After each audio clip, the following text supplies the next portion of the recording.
makin banyak calon harusnya kan makin banyak yang bisa tampil, Ya. orang-orang yang punya kapasitas dan kapabilitas. Di antara yang jelek kita pilih yang sedikit jeleknya, itu udah merana itu 5 tahun. Nah, ini kan kadang-kadang kan yang melemahkan orang-orang sekitar presiden. Kita nih kaya, tapi kita tidak tahu bagaimana kita supaya memanfaatkan kekayaan kita. Presiden ini harus mampu punya tangan sekelas itu, sekaliber itu ngatur ini. Kan bunyi undang-undang pasal 33 itu segala sumber ini besar-besarnya untuk kemakmuran rakyat. Rakyat, ya. Nah, pertanyaan saya, sudah bekerjakah presiden dengan cara begitu?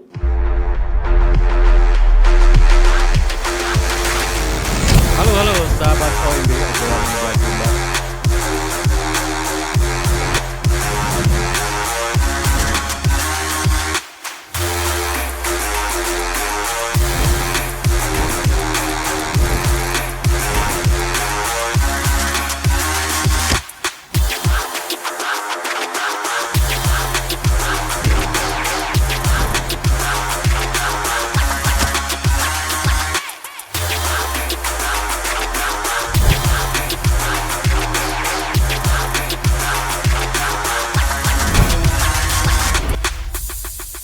Halo sahabat OMB, sahabat obrolan Meja Bundar. Reza Palevi, alumni Elektro ITB, juga alumni TI ITB, akan membahas hari ini.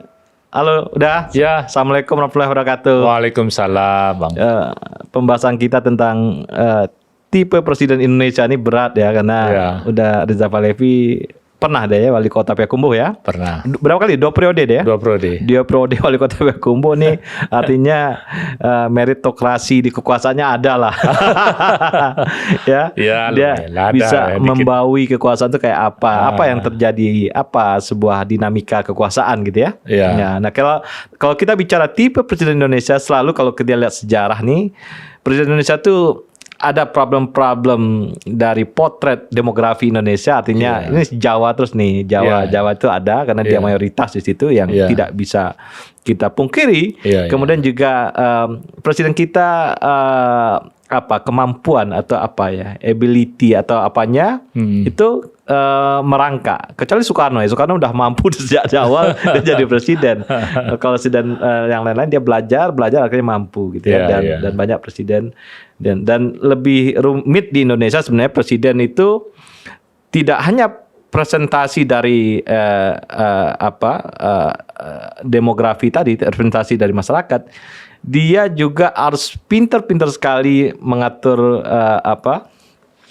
dinamika politik yang ada ya. Jadi itu yang sebenarnya yang terjadi di Indonesia. Nah, sekarang kita pertanyaannya adalah presiden tipe apa sih yang sebenarnya dibutuhkan di Indonesia dalam saat ini? Dari Zah, silakan. Baik, Bang. Ini masalah presiden ini sebenarnya kami ya dari sisi terutama daerah lah. Iya, daerah. Dari itu pandangan daerah ya. Iya, dari pandangan daerah. Tapi bukan menutup juga kita melihatnya dari pandangan nasional. Oke. Dua-duanya kita bahas lah. Kalau kita lihat dari sisi secara aturan, yang bisa aturan yang ada sekarang yang bisa mengajukan calon presiden itu kan sangat-sangat terbatas. Oke. Jadi 20% dari kursi DPR, partai atau gabungan partai, nah itu baru bisa mengajukan calon presiden dan wakil presiden. Perkiraan kita paling banyak 3-4 orang calon presiden per pemilihan. Jadi ini adalah sebuah persoalan tersendiri. Maksud saya begini, makin banyak calon harusnya kan makin banyak yang bisa tampil, orang-orang yang punya kapasitas dan kapabilitas. Nah ini kalau terbatas itu ya saya jujur saya katakan pilihan terbatas juga. Nah kalau pilihan terbatas, kalau bisa saja pilihan itu banyak yang bagus-bagus, enak kita. Tapi sebaliknya kalau pilihan itu di antara yang jelek kita pilih yang sedikit jeleknya, itu udah merana itu 5 tahun kita. Saya kira ini menarik kalau kita analogikan Indonesian Idol ya. Gitu. Dibuka sebesar-besarnya nanti suruh nyanyi. Gitu. Yang bagus dipilih. Pasti terpilih. Tapi ini aturan itu tidak memungkinkan hari ini. Ya oke lah, kita terima itu sebagai sebuah nasib atau apalah namanya gitu ya. Sebuah fakta yang Nah, kami di daerah, kalau kami dari daerah berharap memang presiden itu paling enggak dia punya 3 kriteria. Ya. Kriteria umum yang paling pertama tentu istilahnya memenuhi konstitusi yang ada. Oke. Artinya dia tidak melanggar konstitusi, Ya. dia bisa bekerja sesuai dengan falsafah dan dasar negara kita. Ya.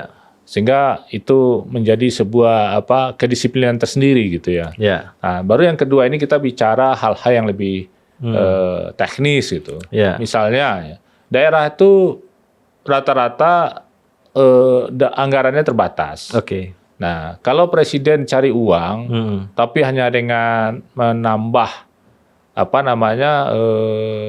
utang ya. Kalau dulu kan dibatasi utang itu 3% GDP kita. Ya. Nah, sekarang naik lagi jadi 5% GDP gitu. Ini tergantung DPR sebenarnya. Iya, dia setuju atau enggak gitu kan. Nah, itu merupakan sebuah kalau cari duit seperti itu saja presidennya.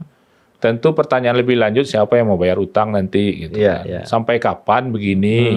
Apa nggak bleeding gitu kan. Nah, jadi tapi kita juga butuh dana gitu. Nah, dana untuk membangun di daerah itu sangat-sangat terbatas. Tapi harus saya juga kritik di daerah banyak yang istilahnya dia tidak pandai memakaikan uangnya dengan baik. Itu banyak gitu. Budgetingnya nggak jelek ya? Iya. Jadi artinya lebih banyak dipakai untuk urusan-urusan yang sebenarnya tidak penting. Tidak prioritas. Tidak prioritas. Dalam artian begini, karena ada niat di balik itu. Niat di balik itu supaya pertama, yang mudah-mudah saja. Niatnya nggak mau berjuang, karena takut mungkin dikawal oleh aparat hukum atau dipanggil-panggil aparat hukum gitu ya. Itu salah satunya. Tapi yang paling saya lihat banyak itu ya mereka juga melakukan itu dalam rangka untuk mendapatkan, kalau bahasa saya itu korupsi secara legal gitu.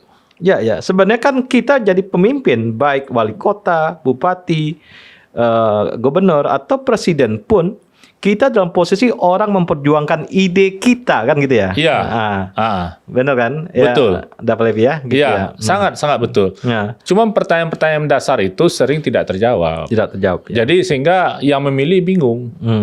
Contoh, pertanyaan mendasar itu, ini utang udah segede ini, siapa yang mau bayar nanti? Dia bisa nggak presidennya bayar utang? Nah, paling nggak bisa nyicil utang dengan baik aja udah hebat tuh. Tapi kalau nyicil utang dengan utang lagi itu gali lubang tutup lubang namanya gitu. Ya, itu udah maksud saya kalau bisa dia itu punya ide brilian, cara-cara yang tidak biasa, kreativitas yang baik sebagai pemimpin untuk bisa mencarikan dana untuk bayar utang ini. Ya. Gimana caranya? Kita kan nggak tahu bayar ini.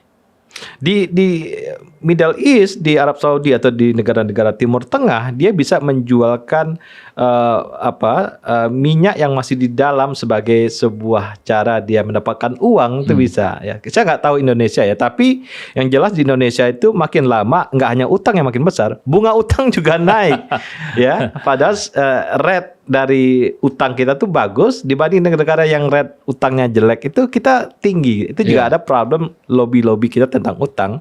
Walaupun sebenarnya utang, kalau kita pakai utang untuk pembangunan itu menghasilkan produktivitas itu menarik ya. Tapi kalau kita utang terus tidak menghasilkan sesuatu yang ada nilai tambah, itu yang bermasalah.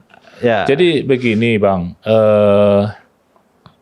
saya melihat, tapi jangan ini dianggap sebagai sebuah kesombongan ya. Ya, kita terbuka terbuka aja bicara ya. Ini kan masalah kadang-kadang pemimpin tuh kekurangan ide. Ya. Atau mungkin dia harus diberi masukan. Nah, makanya salah satu kriteria presiden yang baik itu presiden yang mau menerima masukan. Ya. Sebenarnya Pak Presiden kita yang sekarang pun mau menerima masukan. Cuma persoalannya kapasitas eksekusi terkait dengan itu saya tidak tahu. Ya. Nah, jadi saya beri contoh yang sederhana. Ya, kita belum bicara produktivitas berbasis teknologi. Ya. Artinya itu yang menjadi core kompetensi ITB ya. Saya rasa itu step keduanya atau ketiganya nanti. Nah, saya kasih contoh sederhana. Kita punya kelapa sawit. CPO kita mungkin sudah melebihi 40 juta ton. Ya. Pertanyaan kita nggak pernah mengatur harganya dengan baik. tidak pernah juga menjadikan ia sebagai sebuah nilai tambah, bahkan tidak pernah barang ini dibuat sebagai sebuah aturan yang khusus sebagai basis kompetensi Indonesia. Sebagai gambaran saya berikan contoh beginilah. Mungkin nggak ya. Kita buat BUMN. Buat aturan yang pegang monopoli trading sawit hanya BUMN. Mau nggak mau orang semua jual ke dia. Swasta tuh. Jual ke BUMN ini. BUMN tugasnya sederhana. Bikin pusat penimbunan aja di beberapa titik. Nah, itu pasti semua industri yang berbasis sawit akan merapat ke situ. Nggak mungkin dia merapat ke Jakarta kalau di sana tidak ada penimbunannya. Kalau penimbunnya misalnya di Dumai satu, di Balikpapan atau di Samarinda satu, katakanlah satu lagi di Sulawesi di mana gitu ya. Nah, itu tempat penimbunannya itu kita jadikan basis industri sawit. Kemudian bayangan kalau kita bisa 50 sampai 100 ton aja. Ini saya kasih bayangan ya 100 juta ton aja, ya. Itu kan 100 miliar kilo. Ya. 100 miliar kilo. Nah, anggap aja BUMN dapat kotoran 1.000 atau bersihlah 1.000 per kilo dari trading itu. Ini nggak perlu utang berarti kita maksudnya? 100 triliun. 100 triliun? Bayarlah utang tuh 100 triliun. Kalau cicil lah utang itu 100 triliun. Atau kalau nggak mau cicil utang itu, bayarkan dong, buatkanlah jalan tol apa terserah. Di Sumatera masih butuh jalan tol, Kalimantan masih butuh jalan tol. Itu baru satu gitu loh. Baru satu. Apalagi nanti nikel misalnya ya. Nikel buat juga kayak gitu. Mau Cina pegang nikel semua harus masuk tambangnya harus lewat sini dulu. Tanggung ribut dengan WTO, saya bilang. Lalu sekarang saya bilang presidennya tanggung ribut dengan WTO. Sekarang kan presiden melarang ekspor aja baru kan. Sebenarnya Singapura Temasek melakukan itu juga. Iya, semua orang melakukan itu. Untuk kepentingan bangsa dan negaranya, kita harus mau melakukan itu. Nah, ini kan kadang-kadang kan yang melemahkan orang-orang sekitar presiden. Orang-orang yang mencari makan dengan cara cepat atau rente gitu. Ini baru cerita belum aneh-aneh gitu. Baru cerita dagang-dagang aja belum cerita teknologi nih. Setelah berkumpul di situ, nikel misalnya. Nilai tambahnya gimana? Nilai tambahnya nikel kan banyak ke bawah tuh, bikin baterai apa segala macam. Kemudian pasti didatangi oleh kalau udah ngumpul di sana nikelnya, itu kelas Tesla pun akan datang. Kalau enggak dia akan dimakan orang lain karena ini murah. Artinya Tesla sendiri kalau nggak mau kita kasih ke yang lain, dia akan jadi saingan pabrik-pabrik lain. Kita jangan terpaku sama Tesla. Iya, betul itu. Nah, demikian juga sawit. Turunan-turunan sawit itu banyak. Dari olefin aja ke bawah banyak. Saya ini bukan orang teknik kimia ya, tapi saya baca-baca di internet itu banyak sekali. Banyak sekali. Jadi nggak ada yang kalau istilah saya tuh yang terbuang. Kita nih kaya, tapi kita nggak tahu gimana kita supaya memanfaatkan kekayaan kita. Saya belum bicara tambang emas loh ya. Belum bicara tambang yang besar-besar yang bisa Batuara kecil itu. Emas saya bilang. Kalau emas Bukit Barisan sampai ke Halmahera sana kan emas semua tuh. Nusa Tenggara Barat, Nusa Tenggara Timur naik dia sampai ke Halmahera itu emas semua. Jadi gini modelnya. Itu bayar utang ya. Emas itu kalau diurusin dengan serius, beres itu. Saya udah hitung. 1.000 triliun setahun dapat. Emas ya, kalau dikelola dengan baik ya. Kelola. Berarti problem kita adalah problem mengelola. Resource-nya ada tapi tidak terkelola baik ya. Malah jadi memperkaya orang asing kita yang banyak. Jadi bagaimana kita mau cerita apa? Nah, presiden ini harus mampu punya tangan sekelas itu, sekaliber itu ngatur ini. Kan bunyi undang-undang pasal 33 itu segala sumber ini sebesar-besarnya untuk kemakmuran rakyat. Nah, pertanyaan saya, sudah bekerjakah presiden dengan cara begitu? Itu pertanyaan kita cuma sederhana itu aja. Saya kira itu bisa menjadi sebuah indikator atau sebuah menjadi KPI-nya presiden itu ya. Persis. Sebenarnya Kita belum bicara pajak nih, belum ngitung juga pajak beli Rubicon. iya. Kita belum bicara pajak ini. Iya. Pajak nanti mungkin bisa dapat 2.000-3.000 triliun. Jadi kalau kita mau bangun yang serius, ya oke lah kita tata dulu pembayaran utang ini dengan baik. Ya, bukan berarti kita bayar utang langsung semuanya, enggak. Kita tata aja. Kalau ibaratnya perusahaan tuh kita lakukan restructure utang gitu ya dengan baik. Dan kemudian kita kalkulasi juga dengan hasil-hasil yang kita maksimalkan tadi. Saya menduga APBD kita itu di angka 5.000 triliun sampai 6.000 triliun. Nah, kalau di 5.000 6.000 triliun, kami daerah harusnya dapat impact-nya ke daerah malah ya. Kalau penghasilan pusat besar, daerah juga. Setidaknya kami dapat 2 kali yang sekarang. Kalau dapat dari 2 kali yang sekarang, saya ini wali kota Payakumbuh. APBD saya waktu sebelum COVID, ya itu tertinggi itu ya 2019. Itu menurut saya sudah cukup untuk membangun Payakumbuh. Saya ketua wali kota Payakumbuh sudah sangat cukup membangun Payakumbuh. Tapi dengan catatan, jujur saya katakan hari ini jangan ada yang tersinggung ya. Saya harus pandai berhemat-hemat dan biasanya yang berhemat-hemat itu tidak disukai orang, tidak disukai oleh ASN. Nah, tapi saya alhamdulillah bisa bilang ke mereka, saya berhemat ya, tapi kalian saya kasih tunjangan besar, tunjangan kinerja.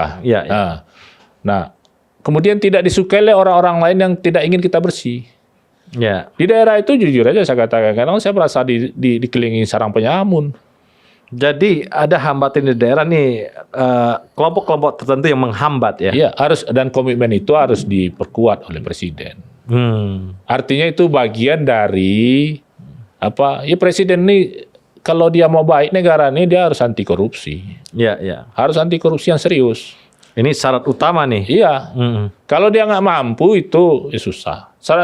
Korupsi ini ada dengan 2 cara kita bicara ya. Bisa dengan pembuktian terbalik. Tapi kalau terlalu kasar itu ada cara yang lebih halus. Itu memperkuat intelijen ekonomi. Itu di BIN ya? Iya, di BIN. Diperkuat intelijen ekonomi ini. Jadi yang kurang-kurang ajar seperti yang Rubicon itu. Itu seharusnya dari awal udah bisa. Udah terdeteksi. Makanya saya katakan ini kelihatan presiden itu mau serius atau enggak. Jadi kalau korupsi. Sistem pendataan dari ASN itu udah ada datanya semua terdeteksi. Harusnya terdeteksi. Hari ini orang udah serba digital. Tanpa disadari, suka atau tidak suka, semua sudah terdeteksi. Tinggal pertanyaannya sederhana. Makanya kan sekarang banyak orang punya BPKB mobil mewah, tapi dia menerima BLT. Ada ya? Banyak. Bantuan langsung tunai. Jadi itu lucu-lucuan itu. Negeri lucu-lucuan begitu. Nah, kenapa? Karena itu nitip. Misalnya petugas pajak duitnya banyak, takut dia ketahuan ya titip situ. Itu salah satunya. Nah sekarang kan ketika ditanya sama orang, mana ininya kan?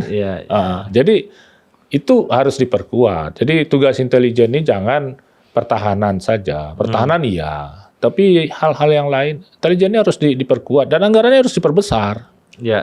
Supaya apa? Mampu mengendalikan hal seperti ini. Jangan diperbanyak institusi penegak hukumnya. Sekarang kita perbanyak KPK, kita perbanyak polisi, kita perbanyak jaksa dan lain-lain gitu ya. Hasilnya mana? Sampai sekarang nggak ada.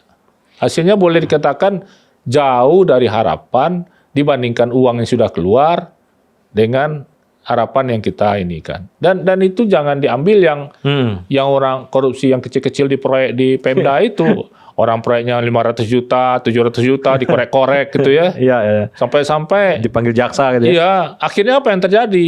Kadang-kadang anggaran proyek 700 juta misalnya atau 800 juta, paling setengah atau kurang dari setengahnya yang jadi itu ke terserap. Bukan terserap, yang jadi ke barangnya gitu. Artinya misal kalau jadi jalannya kelihatan tuh proyek tuh.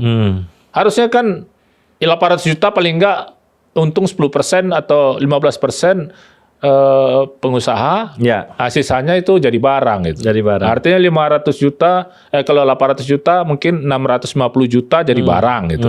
Sisanya oke lah itu keuntungan. Kalaupun di situ ada yang mau makan silahkan lah gitu kan kasarnya Ya, gitu. oke dong, karena pengusaha ya harus ada Untung. profit, ada Ya. profit. Ya kan? Nah ini kan pengusaha di berkelanjutan.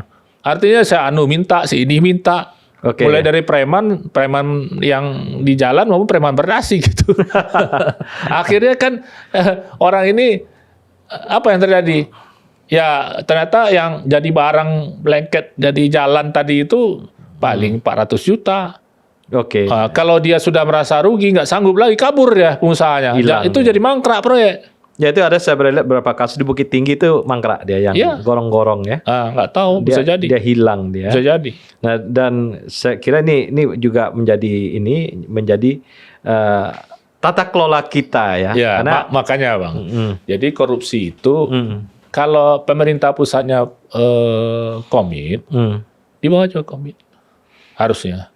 ya, ya. Kalau harusnya komit, seorang peladera dia selesai peladera dia nggak akan kaya. Saya jamin nggak akan kaya.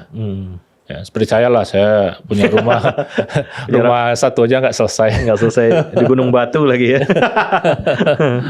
Nggak, itu rumah mertua itu. Saya bikin rumah di Payakumbuh, 2 tingkat, baru 1 tingkat yang selesai. Kalau 2 periode dah ya. Iya. Nah, saya kira tipe presiden Indonesia ini memang ada problem di kita sekarang ya, yang setiap bulan selalu ada isu-isu yang besar ya, isu Sambo kemarin, isu pajak itu menandakan memang tata kelola dari pemerintahan ini memang nggak baik, Iya. ya. tidak bagus gitu. Harus saya akui memang begitulah. Cuman menurut saya ya, presiden itu begini, dia akan punya program. Ya, Ya, ini jujur aja. Ini masalah ini sering orang nggak paham. ya, Setelah saya pelajari sebagai wali kota, juga dialami oleh gubernur dan oleh presiden ternyata. Ya. Banyak orang nggak paham. Begini, apa yang menjadi prioritas presiden itu? Sering presiden itu karena dia banyak waktunya tersita untuk dikit, kepala daerah juga begitu, banyak waktunya tersita seremonial, bertemu-temu orang, ya mungkin masalahnya pencitraan, pengen 2 periode kali, kalau kepala daerah, presiden saya tidak tahu kenapa ya, itu kan stylenya presiden. ya. Tapi menurut saya, yang begitu tuh nggak usah diperbanyak. Oke.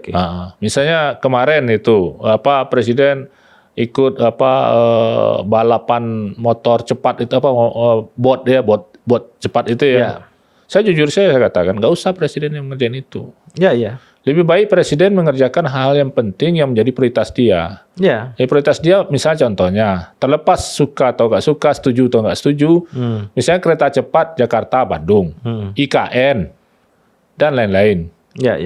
Kalau harusnya tuh presiden panggil semua orang yang terlibat. Jadi ya. Enggak, bukan itu aja. Dia harus monitoring dari dekat. Ya, ini urusan problem itu. monitoring kita juga nih. Dia harus manage itu dengan baik. Artinya kalau perlu dia punya orang yang dia tugaskan, yang melapor tiap hari ya. Tapi kadang-kadang kan laporan bawah tuh ABS semua. Tahu-tahu udah. Nih saya kasih tahu. Kereta cepat. Kereta cepat kan awalnya 6 billion US dollar. Naik ya. Nah, sekarang kan naik. Katanya tahun lalu 117 triliun jadinya. 6 billion tuh kan sekitar 84 lah. 84 jadi 117 triliun. Kemudian saya dengar belakangan naik lagi jadi 12 juta US jadinya. Jadi totalnya di 180 juta. 180 triliun. Ini siapa yang tanggung jawab? Ya. Presiden kan diberitahu tuh udah belakangan. Dia bilang, Pak, ongkos naik semua. Naik mana? Ya sekarang sudah 180 triliun. Kan panik presiden dibegituin tuh. Jadi tidak ada report yang secara rutin ke presiden berarti? Enggak, dari awal pun itu sudah saya anggap enggak ada yang membisikkan presiden dengan benar penasihat-penasihatnya. Saya kasih tahu contoh. Kalau proyek sebesar itu, siapa yang akan menjamin selesai? Ya kan? Ya. Siapa yang menjamin ini tidak ada masalah? Kan enggak ada. Kalau kondisi seperti ini harusnya dia lakukan saja asuransi. Kalau terjadi asuransi. Iya. Lelang aja asuransinya. Iya, Walaupun misalnya 84 triliun asuransinya 10 triliun, makan aja tuh, kasih. Karena selama ini proyek-proyek kayak gitu ada asuransinya ada. Harusnya ada. Kenapa ini nggak ada? Ini nggak ada asuransinya. Iya. Nah, kemudian bagaimana dari 84 menjadi 180 triliun? Kalau begini kasih aja sama Jepang yang sudah lebih pengalaman. Jepang dulu nawarnya nggak segede ini ya? Atau sama malah? Iya, lebih tinggi dari 84 triliun. Tapi oke lah ya. Oh ya, tapi kita bicara nih pengalaman jam terbang. Jaminan lah ya. Ya, jaminan selesai ini yang berat. Sekarang persoalannya terakhir saya dengar, itu masalah signaling perlu frekuensi. Itu kan tabrakan frekuensinya dengan frekuensi Telkomsel. Oh iya? Iya. Ini udah elektro ngerti. Iya. Kemudian saya dengar juga cost overrun. Keterlambatan ini kan ada cost-nya. Iya, iya. Penalti. Ya macam-macam lah. Kemudian yang kita lihat lagi perubahan-perubahan yang lain. Contohnya dulu kan rencananya kan di Halim stasiunnya. Nah, kemudian saya dengar Halim nggak sesemudah yang direncanakan. Akhirnya geser tuh kan ada cost-nya itu. Iya, iya. Nah, walaupun demikian, maksud saya begini, satu proyek strategis presiden yang sebesar ini, ya, nggak ada yang ngawal dengan telaten gitu. Iya, iya. Bayangin deh, kan begitu aja. Dulu IKN begitu juga, sudah setuju Cina mau invest. Kan IKN itu rencananya 20% APBN, sisanya swasta. Ya. Faktanya sampai hari ini swastanya nggak datang-datang. Ya, ya. Kenapa nggak datang-datang? Ya nggak ada yang bisa dia pegang. Nilai ekonominya nggak ada di situ. Iya, betul. Termasuk tanah dianggap milik negara. Sekarang saya dengar itu mau dirubah menjadi bisa dijadikan agunan. Ah, itu kan harus merubah undang-undang IKN lagi. Berarti harus diajukan lagi. Itu nggak bisa perpres saja? Ya, nggak bisa. Harus undang-undang nggak bisa setahun kadang-kadang. Saya lihat di 2023 nggak ada itu. Ya. Dalam prolegnas ya. Kan harus masuk prolegnas dulu. Dulu zamannya Pak Harto tuh ada Ses Dalot Bank Solihin GP. Iya. Zamannya zamannya SBY itu ada Pak Kuntoro ya. Iya, betul. Monitoring gitu. Monitoring itu ada di situ yang dia akan lapor secara rutin dengan presiden tentang masalah-masalah yang strategis, masalah prioritas di proyek-proyek pemerintah kan gitu deh ya. Nah, sekarang kayaknya lost nih. Itu sebenarnya Pak Luhut ada lah untuk lapor-lapor masalah itu, tapi tetap keteteran. Ya gimana nggak keteteran? Pak Luhut terlalu banyak kerjanya. Itu nggak bisa satu orang, one man show nggak bisa. Itu butuh ya ketekunan dan ketelatenan. Jadi misalnya presiden ngomong kita mau buat kereta cepat Jakarta-Bandung. Jujur aja saya orang yang termasuk tidak setuju. Tapi saya bukan tipe orang posan untuk mengatakan tidak setuju. Yeah. Saya diam aja.